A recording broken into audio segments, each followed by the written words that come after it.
지난달 전국의 일자리 상황이 전문가 예상보다 강세를 보였지만 기업들의 감원은 지속되고 있습니다.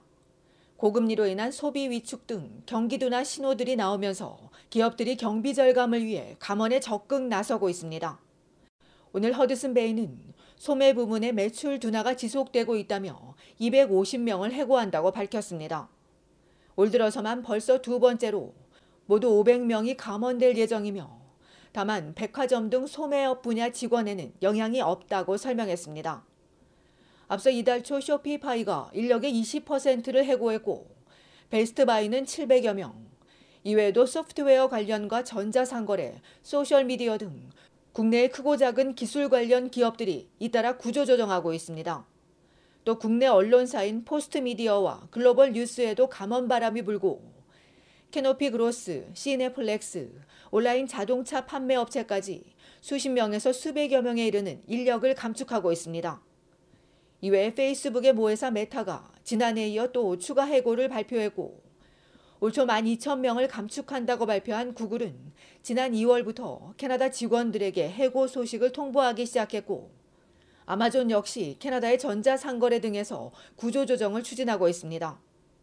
노드스트롬의 캐나다 철수로 인해 온타리오와 브리티시 컬럼비아, 엘버타주 등 전국에서 직원 2,500명이 직장을 잃게 될 예정입니다. 지난해 기술 기업들에서 시작된 감원이 소매업과 미디어들에 이르기까지 다른 분야로 확산하고 있는 모양새입니다.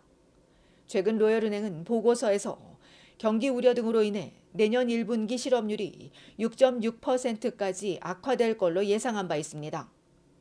이처럼 감원 바람이 이어지고 있지만 반대로 인재를 찾는 곳도 있습니다. 현재 연방이민성이 관리자급인 슈퍼바이저와 프로그램 담당 및 고문, 분석 분야에서 일할 인재를 모집하고 있습니다. 전국 주요 도시에서 근무 가능하며 연봉은 71,599달러에서 77,368달러입니다. 한편 캐나다의 지난달 일자리 수치는 전문가 예상의 2배 이상 급증했지만 파트타임에서만 늘고 풀타임은 오히려 감소했습니다.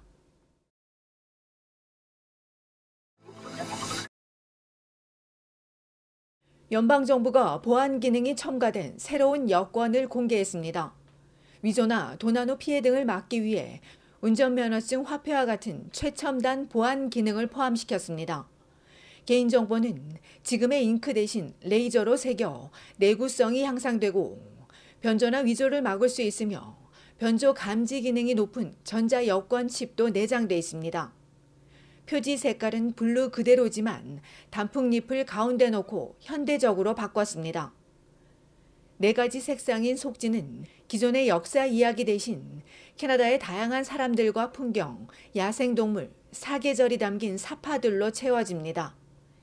2013년부터 시작된 새 디자인의 여권은 또한 사진 위에 키네그램으로 불리는 홀로그램이 더해지고 투명 창에는 보조 이미지가 있으며 온도에 민감한 잉크 기능 등도 추가됐습니다. 새 여권은 올여름 후반쯤 출시될 예정이며 이에 대한 자세한 일정은 추후 제공될 예정입니다. 유효기간 만료나 분실 등으로 재발급하는 경우 기존 여권이 발급될 수 있으며 현재 사용하는 여권은 유효기간이 만료될 때까지 이용하면 됩니다. 새 여권과 기존 여권은 가격은 동일한 것으로 알려졌습니다.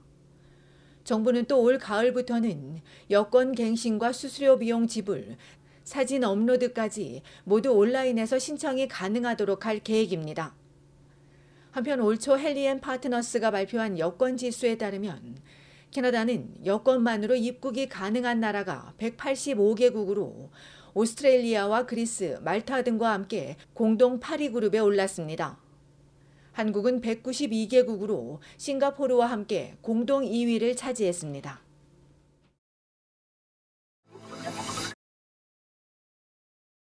미국의 질병예방특별위원회가 유방암 정기검사를 10년 앞당기는 새로운 지침을 발표했습니다. 캐나다에서도 이전부터 변경해야 한다는 목소리가 나왔는데 올해 바뀔지 관심이 모아지고 있습니다. 미국 특위는 50세부터 74세까지 경련으로 유방 X선 검사를 받도록 한 기존 지침을 바꿔 40세부터 유방암 검사를 시작해 74세까지 경련으로 받도록 했습니다. 캐나다 공중보건국은 50세에서 74세까지는 2에서 3년마다 정기검사를 권장하지만 40대 여성은 유방암 위험이 증가하지 않는 한 권고하지 않고 있습니다. 다른 연령층보다 덜 유익하다는 게 이유입니다. 40대라는 이유로 초음파 검사에 그친 한 여성은 이상 소견이 있었지만 나중에 보자는 얘기에 절망하기도 했었다며 결국 유방암 검사를 받기는 했지만 그 절차가 너무 어려웠다고 호소했습니다. 이런 사례들에 더해 사망자들도 나오자 전문가들과 암 생존자들은 수년 전부터 가이드라인 변경을 재차 요구해 왔습니다.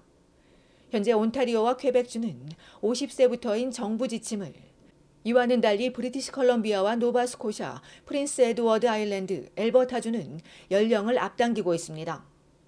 여성들 사이에서 가장 흔한 유방암이 암 사망 원인 2위로 높은 가운데 캐나다는 5년마다 가이드라인을 재검토하는데 올해가 새롭게 평가하는 해인 것으로 알려졌습니다. 한편 미국 암협회는 유방암 검사를 45세부터 54세까지는 매년, 55세부터는 2년 간격으로 받도록 하고 있으며 미국 영상의학학회는 유방암 위험이 평균 수준인 여성은 40세부터 시작하도록 권고하고 있습니다.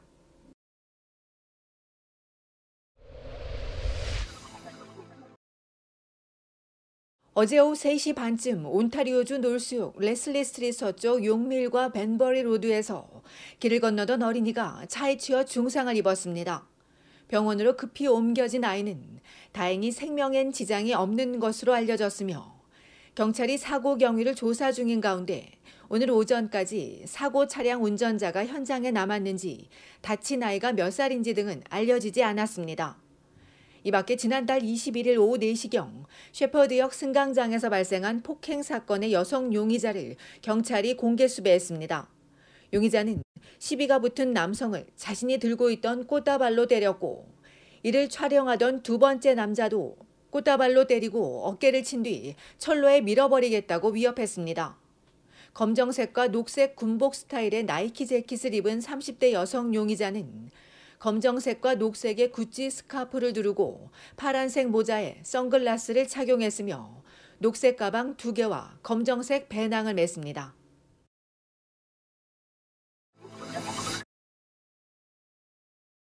브리티시 컬럼비아주 코키틀람 연방경찰이 2건의 성추행 용의자를 공개 수배했습니다. 경찰에 따르면 아시아계 용의자는 지난 월요일 1시쯤 데이빗 에비뉴의 코스트 메리디안 로드에 있는 버스 정류장에서 또 같은 날 밤 9시 10분 벌크빌리지 프로미너드와 소볼 스트리트 교차로 근처에서 피해 여성 2명에게 접근하고 여성의 신체 부위를 부적절하게 만진 뒤 달아났습니다. 경찰은 용의자가 20에서 30대의 아시아계 남성으로 검은색의 짧은 머리에 눈썹이 매우 짙다며 이 남성에 대해서 알고 있는 주민들에게 제보를 요청하고 동시에 이와 유사한 피해를 입은 여성들은 적극적으로 신고해 줄 것을 요청했습니다.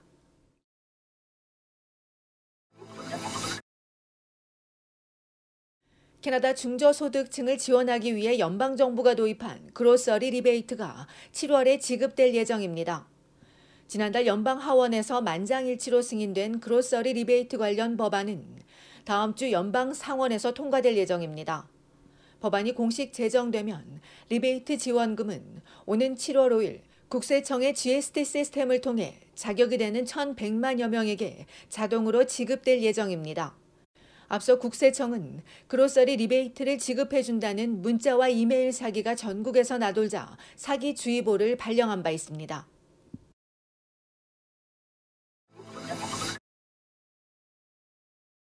(6월) 출범하는 재외동포청 초대 청장에 심윤조 전 새누리당 의원이 내정된 것으로 알려졌습니다.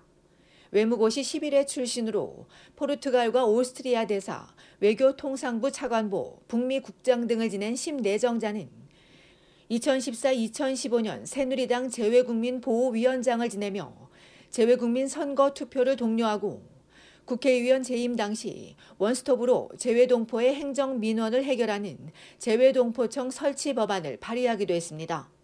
심 내정자의 이런 경력들에 더해 30년 외교관 경험이 높은 평가를 받은 것으로 알려진 가운데 다음 달 5일 재외동포청 출범을 앞둔 정부가 공무원 경력 경쟁 채용 절차를 시작한 것으로 알려졌습니다.